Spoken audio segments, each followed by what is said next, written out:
हर हर महादेव दोस्तों। आज मैं आपके सामने समुद्र मंथन की कथा लेकर आई हूँ। आप सब इसे ध्यानपूर्वक सुने। बहुत समय पहले की बात है कि देवता और असुर के बीच हमेशा युद्ध चलता रहता था। एक बार असुर इतने शक्तिशाली हो गए कि उन्होंने देवताओं को हरा दिया। देवता कमजोर हो गए और स्वर्ग पर भी उनका अधिकार खतरे में पड़ गया। देवता बहुत चिंतित हो गए और वे भगवान विष्णु के पास मदद मांगने गए। भगवान विष्णु ने उनकी समस्या सुनी और एक योजना बनाई, अमृत पाने की योजना। भगवान विष्णु ने कहा, यदि तुम अमृत प्राप्त कर लो तो तुम फिर से शक्तिशाली हो जाओगे, लेकिन अमृत समुद्र के अंदर छिपा हुआ है। उसे पाने के लिए तुम्हें समुद्र मंथन करना होगा। लेकिन एक समस्या थी कि देवता अकेले यह काम नहीं कर सकते थे। इसके लिए भगवान विष्णु ने सलाह दी कि असुरों से मिलकर काम करो। देवता असुरों के पास गए और बोले कि हम सब मिलकर समुद्र मंथन करते हैं और जो भी निकलेगा उसे बांट लेंगे। असुर लालच में आ गए और मान गए।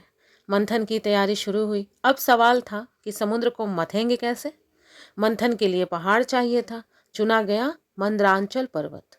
रस्सी के लिए चाहिए था कुछ मजबूत। चुना गया वासुकी नाग। देवता और असुर दोनों तैयार हो गए। कूर्म अवतार। जब मंथन शुरू हुआ तो मंदरांचल पर्वत समुद्र में डूबने लगा। तब भगवान विष्णु ने कछुआ अवतार लिया और पर्वत को अपने पीठ पर संभाल लिया। अब मंथन सही तरीके से शुरू हुआ। वासुकी नाग को रस्सी की तरह इस्तेमाल किया गया। असुरों ने नाग का सिर पकड़ लिया और देवताओं ने पूंछ। मंथन शुरू हुआ। एक तरफ देवता, दूसरी तरफ असुर। समुद्र जोर जोर से हिलने लगा। सबसे पहले मंथन के दौरान एक भयानक विष निकला, जिसका नाम था हलाहल विष। यह इतना खतरनाक था कि पूरे ब्रह्मांड को नष्ट कर सकता था। देवता और असुर घबरा गए और मदद के लिए भगवान शिव के पास गए।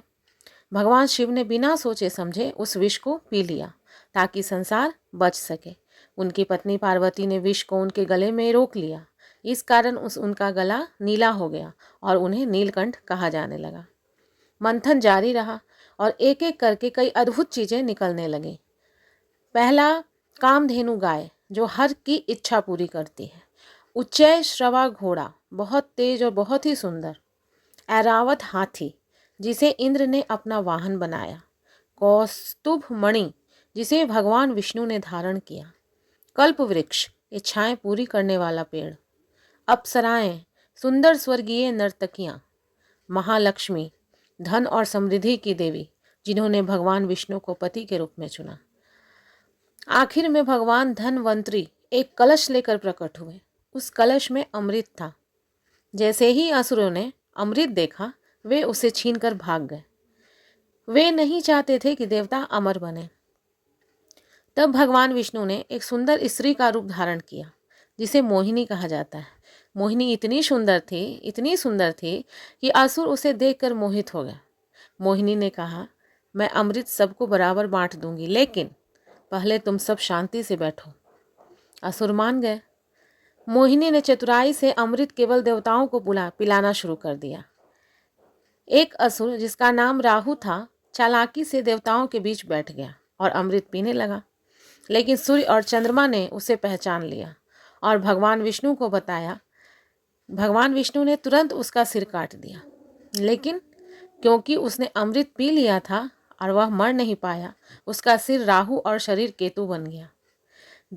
देवताओं ने अमृत पी लिया और वे अमर और शक्तिशाली बन गए। उन्होंने असुरों को हरा दिया और स्वर्ग पर फिर से अपना अधिकार जमा लिया। तो हमें इस कथा से यही सीख मिलती है कि सहयोग जरूरी है। बड़े काम अकेले करने योग्य नहीं होते। बड़े काम को अकेले हम नहीं कर सकते।